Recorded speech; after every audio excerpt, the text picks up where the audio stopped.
பாஜக அரசு ஆளும் மாநிலங்களில் சிறுபான்மையினர் பாதுகாப்பாக உள்ளார்களா என கனிமொழி எம்பி கேள்வி எழுப்பியுள்ளார்.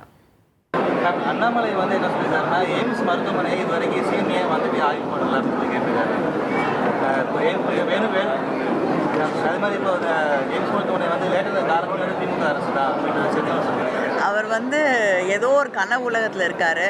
எதுவாக இருந்தாலும் ஒன்றிய அரசாங்கம் நிதி கொடுப்பதில்லை, பல காரணங்களுக்காக திட்டங்களை நிறுத்துகிறார்கள். இப்படிப்பட்ட ஒரு சூழலில் தமிழ்நாடு அரசாங்கத்து மேலே பழி போடுவது, எந்தவித ஆதாரமும் இல்லாமல் கண்மூடித்தனமாக பழி சுமத்துவது, தயவுசெய்து என்ன உண்மை என்று தெரிந்து கொள்ள பேசட்டும். ப்ரெஸ்ஸை பார்த்தா எதை வேணாலும் சொல்லலாம் அப்படிங்கிறது நிச்சயமாக நியாயமாக இல்லை. முதலமைச்சர் ஆய்வு செய்கிறத விட அங்கே இருக்கக்கூடிய அமைச்சர்கள் என்னைக்கு ஆய்வு செஞ்சுருக்காங்க? நீங்கள் எத்தனை ஆண்டுகள் கழித்து அந்த எய்ம்ஸை தொடங்கி இருக்கீங்க? கடந்த 5 வருஷத்தில் சிறுபான்மையினருக்கு பார்த்துட்டு என்ன மாதிரியான திட்டம் அரசு கொடுக்குன்றதை வெள்ளை அறிக்கை உடனும் சொல்லி அண்ணாமலை கேட்குறாரு. எதுவுமே பண்ணலை அவங்க. இல்லைங்க, அவர் பாவம் அரசியல்லேருந்தே ஒதுங்குறேன்னு சொல்லிட்டாரு. அப்புறம் ஏன் அவரை வம்புக்கு இழுத்துட்டு இருக்கீங்க?